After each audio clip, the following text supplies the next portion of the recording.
യാത്ര ചെയ്യുമ്പോൾ സ്വയം നമ്മൾ മാറുന്നത് നിങ്ങൾ അനുഭവിച്ചിട്ടുണ്ടോ? 2024 ഫെബ്രുവരി 10 ഞങ്ങൾ 4 സുഹൃത്തുക്കൾ ഒരു യാത്ര പുറപ്പെട്ടു.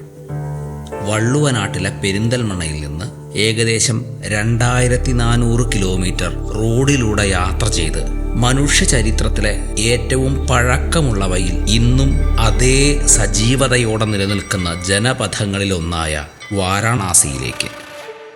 വള്ളുവനാട്ടിൽ നിന്നും വാരാണസിയിലേക്ക് പോകുന്ന ആ യാത്രയ്ക്ക് ഞങ്ങൾ വള്ളുവരശി എന്ന് പേരിട്ടു. യാത്ര ചെയ്യുന്നവരിൽ ഒരാൾ സംഗീതജ്ഞനാണ്, മറ്റൊരാൾ എഴുത്തുകാരനാണ്, വേറൊരാൾ ഭൂമിശാസ്ത്രവും മനുഷ്യൻ്റെ സംസ്കാരവും ചരിത്രവും ഒക്കെ ശ്രദ്ധിക്കുന്ന ഒരു യാത്രാ കുതുകിയാണ്. നാലാമനായ ഈ ഞാൻ ഒരു ഫോട്ടോഗ്രാഫറാണ്. ഇതൊക്കെ കൊണ്ടുതന്നെ വള്ളുവരശി വെറുമൊരു യാത്രയായിരുന്നില്ല. സത്യത്തിൽ അത് ഞങ്ങൾ നടത്തിയ ഒരു പരീക്ഷണം കൂടിയായിരുന്നു.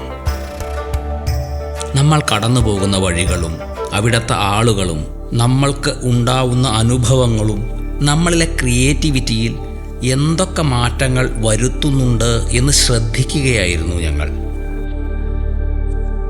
വണ്ടി മുന്നോട്ടു പോകുമ്പോൾ മാറി മാറി വരുന്ന വിവിധ തരം ആളുകൾ, വ്യത്യസ്തമാകുന്ന അവരുടെ വേഷവിധാനങ്ങൾ, കെട്ടിടങ്ങൾ, ഭാഷ, ഭൂപ്രകൃതി, അവിടെ മാറാത്ത ഒന്നേ ഉണ്ടായിരുന്നുള്ളൂ: ഞങ്ങളിരിക്കുന്ന ആ വാഹനം മാത്രം.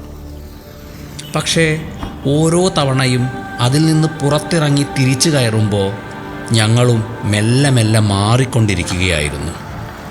ഞങ്ങൾ കാണുന്ന ആളുകളും അവരുടെ ചുറ്റുപാടുകളും ഞങ്ങളിലും പ്രവർത്തിക്കാൻ തുടങ്ങിയിരുന്നു.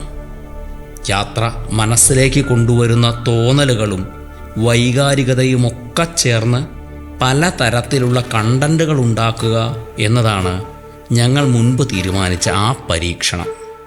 യാത്രക്കിടയ്ക്കുണ്ടാവുന്ന അനുഭവങ്ങൾ അവിടെ വെച്ച് തന്നെ വാക്കുകളായും വരികളായും സംഗീതമായും ദൃശ്യങ്ങളായും ഞങ്ങൾ ഒതുക്കി വയ്ക്കാൻ തുടങ്ങി. തികച്ചും വ്യത്യസ്തമുള്ളവയായിരുന്നു ഈ യാത്രക്കിടയിൽ ഞങ്ങളിൽ നിന്ന് വന്ന ഓരോ കണ്ടൻറ്റുകളും. ആ യാത്രയും അതിനിടയിൽ വന്ന കണ്ടൻറ്റുകളും ഒക്കെ ചേർന്നതാണ് ഈ വള്ളുവരശി. വള്ളുവരശി കഥകൾ ഞങ്ങൾ പറയാൻ തുടങ്ങുകയാണ്. കാത്തിരിക്കണേ.